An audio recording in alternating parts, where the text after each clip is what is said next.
안녕하십니까. 신의균의 국방TV 시큐리티 뉴스입니다. 자, 오늘도 아주 중요한 우리 안보 소식 그리고 우크라이나 상황 같이 보겠는데요. 우크라이나군이 이 개전 이래 가장 규모가 큰 이 공습을 실시했습니다. 그것도 드론 이런 것들이 아니고 정말 전투기를 동원해서 크림반도의 흑해함대 기지 세바스토폴 그리고 그 바로 위에 있는 해군 항공대 기지인 벨벡 기지를 타격을 했는데 어마어마한 폭음들이 현장에서 청취되었고 관련한 동영상들이 여러 개가 나왔습니다. 어떤 상황인지 보도록 하겠고, 그리고 주말간에 러시아에서 아주 큰 테러가 있었죠. 그 테러 관련해서 언론에서 보도되지 않은 것들을 취합해서 여러분들께 또 분석을 좀 해드리도록 하겠고요. 김정은이가 105 류경수 땅크 사단 또 방문을 해서 또 현장 지도했다 하고 지금 사진하고 막 나왔는데, 김정은이가 한번 이런 데 갔다 오면 올수록 제가 주말간에 여러 개 보여드렸지만 이거 또 쇼하구나. 그래서 이번 이 105 땅크 사단을 현장 지도한 그 사진을 가지고 북한군의 전차 현실을 제가 또 한번 알려드리도록 하겠습니다. 선군호 전차, 최신 주력 전차라고 하는데 껍데기를 좀 벗겨드리겠습니다. 첫 번째입니다. 김정은이 매주 주요 군부대를 시찰하며 뉴스거리를 만들고 있습니다. 김정은이 부대를 방문하고 신무기를 공개할 때마다 북한군의 황당한 실태에 대한 구체적인 정보만 들통나고 있는데 아직도 상황 파악을 못하는 것 같습니다. 김정은이 3월 24일 평양 방어 임무를 수행하는 북한군 최정예 부대인 근위 서울 류경수 제105 땅크사단 지휘부와 예하 전투부대를 방문하고 전투 준비 태세를 점검했다고 노동신문이 25일 보도했습니다. 신문은 김정은이 105 땅크사단장의 영접 보고를 받고 사단과 관하 연합부대 군기와 지휘관 대회를 사열했다라며, 김정은은 사단장으로부터 사단의 공격 및 방어작전 계획에 대한 보고를 청취한 뒤 전투 문건들을 검토하면서 사단 관하 연합부대들의 작전 전투 임무와 전투 훈련 방향에 대해 가르쳐 주었다라고 전했습니다. 김정은은 부대원들의 생활관과 식당을 둘러보고 전차부대의 훈련도 시찰했는데요. 이 자리에서 땅크병들을 군사기술적으로 육체적으로 튼튼히 단련시키며 부대의 싸움 준비와 전투력을 백방으로 강화하는데 지침이 되는 과업을 제시했다고 신문은 전했습니다. 이날 김정은은 105 사단 내에서도 가장 최신 장비로 무장한 제1땅크 장갑 보병연대의 훈련을 시찰했는데요. 이날 훈련에는 북한판 짝퉁 T-72 전차인 선군 915형 전차와 북한판 짝퉁 BTR-82 차륜형 장갑차인 M2010형 장갑차도 선보였습니다. 김정은은 해당 연대의 장애물 극복과 고속 돌파 훈련을 지도하면서 부대가 일당백의 만능 승조원들로 튼튼히 준비되어 있다라며 극찬을 아끼지 않으면서 훈련을 마친 전차병들과 기념 촬영을 하기도 했습니다.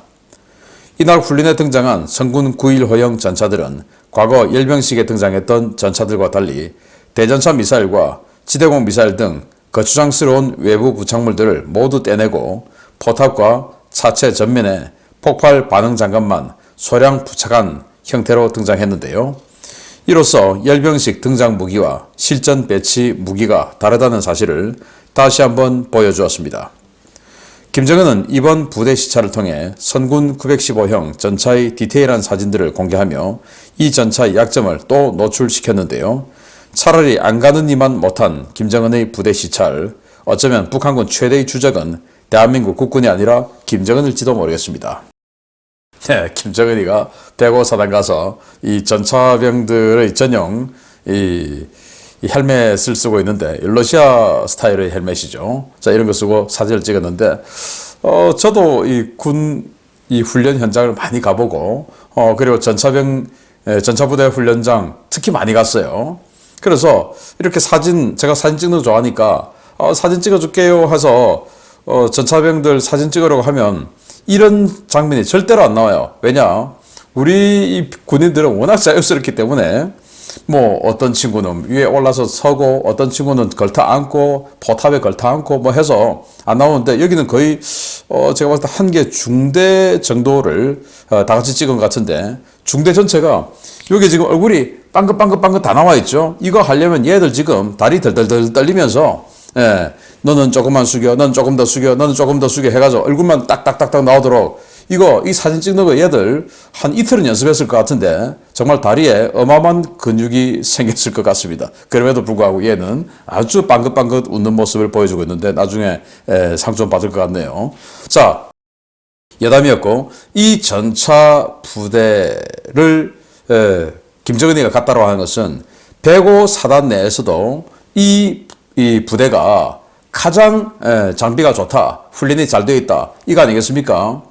우리 이 한국군에서도 만약에 대통령이 어느 사단을 방문해서 훈련하는 거 한번 보자 라고 하면 그 사단 내에서도 지금 장비가 지급되는 우선순위가 좀 있어요. 그러면 그 대대를 불러서 훈련하는 모습을 보여주겠죠. 당연히 그러겠죠. 그러면 이 부대가 지금 105 땅크 사단에서 가장 좋은 장비로 무장한 부대다라는 것은 너무나 당연한 일이고, 그리고 가장 좋은 시설로 되어 있을 것이다. 너무나 당연한 일이죠. 왜?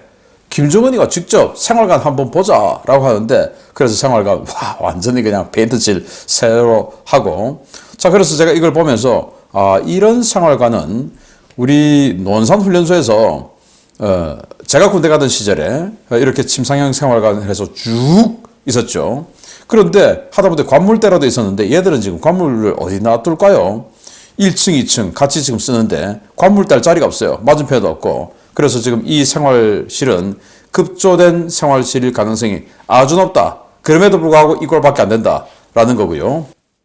그래 놓고 자신은 마히바흐 타고 딸에게 디올 옷 팍팍 사주면서 이걸 보고 좋다고 웃고 있는 최고 지도자, 정말 양심 없죠. 자, 그리고 김정은이 왔다고 이렇게 밥 먹는 식당 따닥따닥 붙어서 뭐 팔 올릴 자리도 없이 붙어서 지금 앉아 있는데 이 밥 한 번 보세요. 밥 완전히 무슨 밥이죠. 와, 저걸 어떻게 다 먹나요? 그리고 국 따로 뜨고 또 중간에 고기 한 접시 놓고, 아니 개인 식판이 있는 게 아니고 지금 밥그릇, 국그릇 원래는 저것만 있었겠죠. 그런데 여기 중간에 이렇게 고기도 한 접시 이렇게 놔놓고 따닥따닥 붙어 앉아서 먹어. 그리고 여기 또 과일 배 하나 있네요. 배. 이것도 누가 깎나요? 아무튼 이렇게 해놓고 좋다고 미소 짓고 있는 김정은 정말 자격 없죠. 자, 여기까지는 이제 어떤 생활실 모습이었고, 자, 이 전차 선군 9.15형 전차라고 하면서 그들의 최신 전차라고 하는데 125mm 주포가 달려있다고 해요. 그리고 자동 장전 장치가 달려있다고 합니다.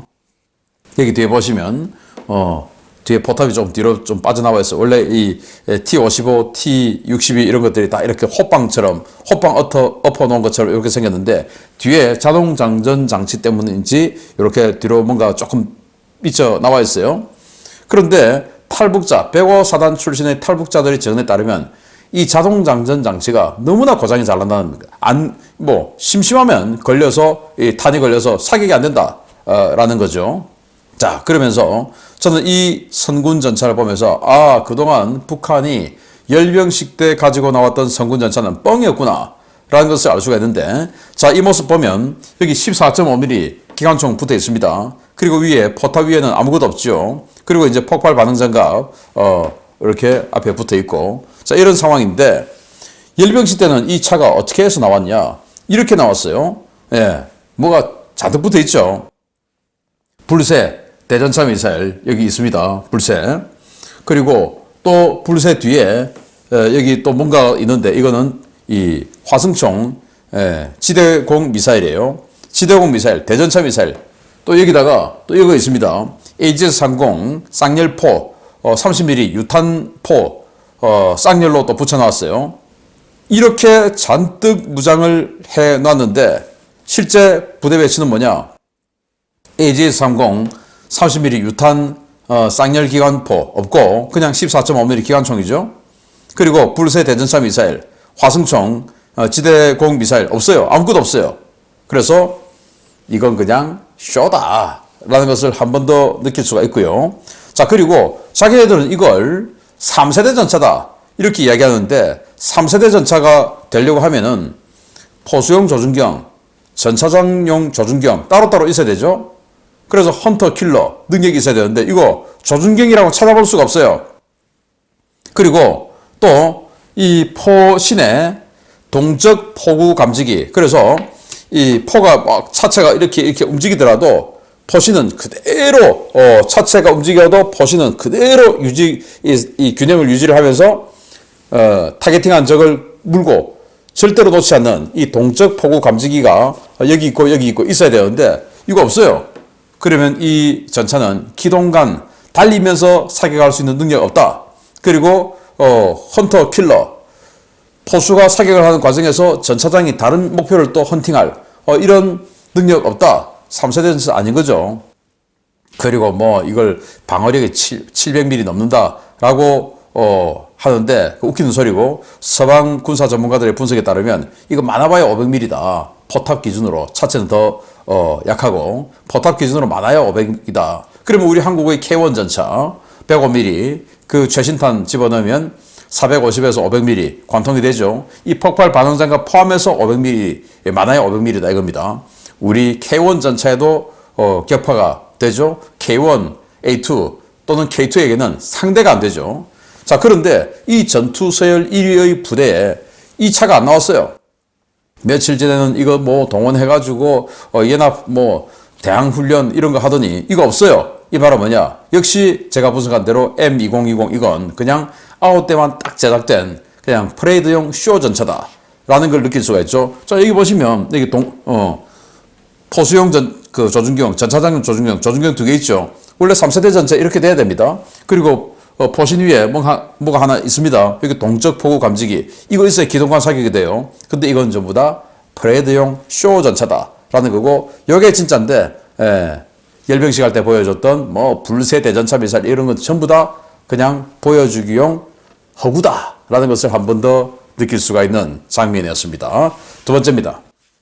러시아가 지난 3월 22일 모스크바 여각 대형 공연장에서 발생한 초대형 테러 참사를 우크라이나 소행으로 작심하고 몰아가기 시작했습니다. 이를 명분으로 우크라이나에 대한 공격 수위를 높이고 동원령 확대 등 확전을 꾀할 것으로 보이는데, 푸틴 대통령 자신들이 저질렀던 범죄에 대해서는 생각을 못하는 모양입니다. 러시아 현지 시각으로 3월 22일 저녁에 발생한 모스크바 외곽 크라스노고르스크 크루쿠스 시티홀 테러 사건은 우크라이나 정보기관의 소행이며, 이번 사건에 우크라이나 정보기관이 개입한 정황을 확인했다고 러시아 연방조사위원회가 3월 24일 주장했습니다. 조사위원회는 사건 당일 11명의 용의자를 체포해 이 가운데 핵심 용의자 4명을 즉각 기소했고, 기소된 4명이 모스크바 법원에 도착해 심리를 시작했다고 밝혔습니다. 위원회는 전날 블라디미르 푸틴 대통령의 발표와 마찬가지로 핵심 용의자 4명이 사건 전후로 우크라이나 측과 접촉했고, 범죄를 저지른 직후 우크라이나로 탈출하기 위해 키예프 측의 지원을 받았다라고 주장했습니다. 위원회는 용의자들이 교전 중인 러시아 우크라이나 국경 지역을 무사히 통과할 수 있도록 키예프 측 정보 당국자들의 마중을 나와 있었던 정보도 입수했다고 주장하며, 이번 사건의 배후가 IS가 아닌 키예프 당국이라고 주장했습니다. 실제로 핵심 용의자 4명은 사건 직후 승용차를 타고 범죄 현장을 탈출해 우크라이나 수미주와 연결된 M3 고속도로를 타고 350km를 넘게 도주했는데요. 사건 현장에서 291km 떨어진 곳의 고속도로 과속 단속 카메라에 촬영돼 50km가 넘는 추격전을 벌인 끝에 브란스크주 외곽 숲에서 총격전을 벌이다가 체첸군에 의해 체포됐습니다. 러시아는 해당 사건의 조사를 속전속결로 마무리 짓고 우크라이나의 배후 개입 여부가 확인되면 무자비한 파괴로 보복하겠다고 공언하고 있는데요. 아무래도 러시아 이번 사건을 대규모 동원과 전시체제 강화, 우크라이나에 대한 대량 살상무기 사용 등의 극단적인 조치의 명분으로 삼으려는 것 같아 걱정과 우려가 커지고 있습니다. 네, 자, 여기 뭐 엄청난 테러가 있었죠. ISK들이 우리가 했다라고 이야기했는데, 러시아는 아니야, 그거 우크라이나하고 짜고 한 거야. 자, 이렇게 지금 조사 결과를 발표하고 있습니다. 자, ISK가 우리가 했다. 그럼 ISK는 뭐냐? 이제 이슬람 그 수니파 극단주의자들 아니겠습니까? 이번 전쟁 기간 중에 무슬림들을 동원하고 그것도 더 많이 동원하고 러시아 그 공화국 사람들보다 더 많이 동원하고 그리고는 모욕을 주고 할랄 음식 주지 않고 야 이것도 먹어 이런 식으로 강제로 하는 등 굉장히 분노에 휩싸이는 이런 일들을 자행을 해서 아마 이런 일이 벌어지지 않았을까라고 예상을 하는데 이런 것들이 뭔가 좀 징후가 있었죠. 지난 3월 초 모스크바 남부 지역에서 총격전이 있었고 또 이 인구세티아 공화국에서 제가 또 당시 알려드리기도 했었는데 이 아주 상당 시간 길게 총격전이 있었어요. 그게 전부 이제 이 ISK들이 한 거다라는 거고 그러면서 이제 사람이 가장 많이 모이는 이 락 콘서트장에서 이 무자비한 테러를 해버렸는데 200여 명이 사상하고 지금 사망자만 100명이 넘었다는 거 아니겠습니까? 러시아가 굉장히 분노할 만하죠. 뭐 이런 테러를 하면 안 되는데. 자, 그래서 이 테러범들이 테러를 저지르고 이렇게 도망을 갔다는 겁니다. 자, 도망을 가서 여기가 우크라이나죠. 여기 벨라루스. 그래서 우크라이나로 가는 M3 고속도로 이걸 타고 쭉 뭐 광속으로 과속해서 달려갔는데 이 290km 정도 지점에서 과속 카메라에 찍힌 거예요. 그런데 이 정보 당국이 딱 보니까 과속 카메라에 뭔가 아주 빠른 속도로 하나가 찍혔는데 이거 극장 주변에서 나갔던 그 차하고 똑같네? 잡자. 자, 이렇게 된 겁니다. 그래서 이 지역을 지금 자유러시아 군단들이 막 들어오고 하니까 체첸군들이 들어가서 여기를 지키고 있었다는 거예요. 그 체첸군에게 잡아라 라는 명령을 내렸고 체첸군이 이 르노차 여기에 지금 타고 있었는데 사격을 해서 차를 세우고 도망을 가는 것을 숲에서 총격전 그때 잡았다라는 겁니다. 그래서 그 중에 한 명을 체첸군이 귀를 찢어버리고 오른쪽 귀를 찢어버리고 그걸 그 본인에게 입속에다 집어넣고 강제로 먹여버렸다라는 증언도 지금 있어요. 와, 정말 끔찍한데요. 자, 이래서 우크라이나 쪽으로 갔으니까 이거 우크라이나하고 짜고 한 거다. 라고 하는데 이거 정말 우크라이나가 짜고 했을까? 아니면 또 러시아는 전혀 몰랐을까? 그리고 이 ISK가 아니고 우크라이나일까? 저는 아니다. 3월 7일 이 모스크바 남부에서 총격전이 있었을 때 그때 이 FSB가 ISK의 이 어떤 그 은신처를 급습을 했을 때 이런 작전 지도가 찍혔어요. 지금 휴대폰을 촬영하고 있는데 이 지역이 바로 극장 지역입니다.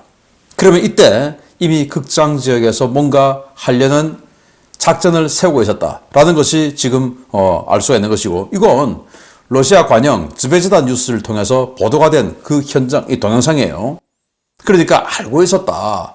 이미 예측됐다. 그래서 ISK가 했다라는 건데 우크라이나하고 공모했다. 이건 증명할 수 없죠. 그러나 러시아는 그렇게 주장하죠. 왜?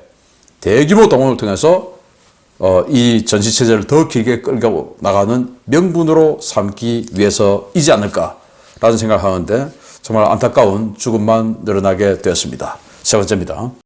우크라이나가 최근 계속된 러시아의 미사일 공격에 대한 보복으로 크림반도의 핵심 군사 요충지 세바스토폴에 대한 사상 최대 규모의 공습을 감행했다는 소식입니다. 개전 후 지금까지 식별된 공습 가운데 가장 규모가 컸는데 러시아 해군이 엄청난 피해를 입은 것으로 보입니다. 우크라이나군이 현지 시각 3월 24일 새벽 크림반도 세바스토폴에 대한 대규모 미사일 공격을 감행했으며 이번 공격으로 흑해함대 주요 군사시설과 함정에 치명적인 피해가 보고됐다고 현지 오신트 소식통들이 현지 시각 3월 24일 리포트했습니다. 이번 공격은 최소 9대의 수-24 공격기에서 발사된 18발의 스카프 EG 미사일과 스톰 섀도우 미사일, 육상에서 발사된 다수의 넵튠 지대함 순항 미사일 등으로 수행됐는데요. 러시아 측은 우크라이나가 이번 공격에 최소 40발 이상의 미사일을 발사했다고 주장하고 있습니다. 러시아 측 미하일 라즈보자예프 세바스토폴 시장은 러시아 방공군이 대부분의 미사일 공격을 격퇴했다라며 일부 파편이 지상에 낙하해 사무동 건물과 가스관 등에 약간의 손상이 있었다라고 주장했습니다. 그러나 현지 주민들은 최소 20차례 이상의 대규모 폭발이 식별되었고 흑해 함대의 위성통신센터와 연료 저장 시설, 계류해 있던 상륙함 2척이 대파되는 엄청난 피해가 발생했다고 전하고 있습니다. 공습 당시 세바스토폴에는 로프차급 상륙함 야말과 아조프가 계류되어 있었는데요. 이들 모두 스카프 이지 미사일에 피격되었고 격침되지는 않았지만 상당한 데미지를 받은 것으로 알려졌습니다. 공격은 세바스토폴 해군기지는 물론 세바스토폴 북쪽에 있는 벨벡 공군기지에서도 식별됐는데요. 기지 관계자는 주기장을 미사일과 드론이 강타했고 해군 항공대 소속의 수-27 전투기 3대가 파괴되고 70여 명의 사상자가 발생했다고 밝혔습니다. 우크라이나가 한 번에 공습에 이처럼 많은 양의 미사일을 동원한 것은 이번이 처음인데요. 프랑스가 우크라이나에 대한 미사일 지원을 늘리고 있고 우크라이나의 장거리 자폭 드론 생산량도 점점 늘어나고 있어 이러한 유형의 장거리 타격은 점점 강화될 것으로 보입니다. 네, 대형 공격기죠. 수-24 초음속 공격기인데 여기에 스칼프 이지 미사일 2발씩 하고 9대가 떴다라는 거예요. 그리고 이 9대가 떠서 공격해서 탄이 들어가는 그 시점하고 맞춰서 지상에서는 넵튠 지대함 미사일을 지대지 정도로 사격해서 뭐 수십 발의 미사일들이 러시아 측 주장으로는 뭐 40발 이상이 들어왔다라고 하는데 그 40발 이상의 미사일이 동시에 쇄도하도록 공격을 조절했다라는 건데, 자, 그래서 이 해군기지가 피격되는데 이 해군기지 피격 영상과 소리 한번 들어보시겠습니다. 네, 아주 큰 소리가 해군기지에서 꽝꽝 나고 있어요. 그리고 벨벳 공군기지 영상과 소리도 한번 들어보시겠는데요. 네, 여기도 아주 큰 폭음 그리고 소리가 들려나오고 있습니다. 자, 그러다 보니 이 세바스토폴 해군기지에서 위성통신센터가 이렇게 지붕에 구멍이 났네요. 이렇게 파괴되고 또 이것뿐만 아니고 또 이 부두에 계류해 있던 롭사급 4,500톤짜리 상륙함 2척이 탄을 맞았다라는 거예요. 여기 보시면 이제 위성 사진에 옆구리가 지금 시커멓게 지금 상당 부분 데미지가 제법 크게 들어간 것으로 지금 확인되고 있죠. 이것보다 더 자세한 사진이 공개되면 더 정확하게 알 수가 있겠는데, 자, 이런 식으로 이 배는 지금 이게 아조프 함인 것 같은데 굉장히 큰 데미지를 입은 것 같아요. 그리고 수-27 전투기 세대 등 많은 피해를 러시아가 입게 됐는데 러시아군은 여기에 대한 보복으로 지금 이 동영상을 제작하는 이 시간에 20대 이상의 투플레프 95 폭격기가 떠서 공습을 하고 있다고 합니다. 보복 공습이죠. 그러면 또 우크라이나가 또 보복을 또 하겠죠. 계속 이렇게 작년보다 더 큰 규모의 난타전을 서로 주고받고 있는 러시아와 우크라이나인데 이번 우크라이나가 이런 식으로 스칼프 이지, 스톰 섀도우 이런 미사일들을 수십 발을 동원할 정도로 지금 프랑스가 상당히 세게 밀어주고 있다라는 상황을 보면서 이제 미국에서 우크라이나 지원하는 그 예산만 좀 통과가 되면 우크라이나가 어쩌면 다시 한번 이 우세를 점하게 될지도 모르겠다라는 생각이 드네요. 계속 알려드리겠습니다. 마치겠습니다. 감사합니다.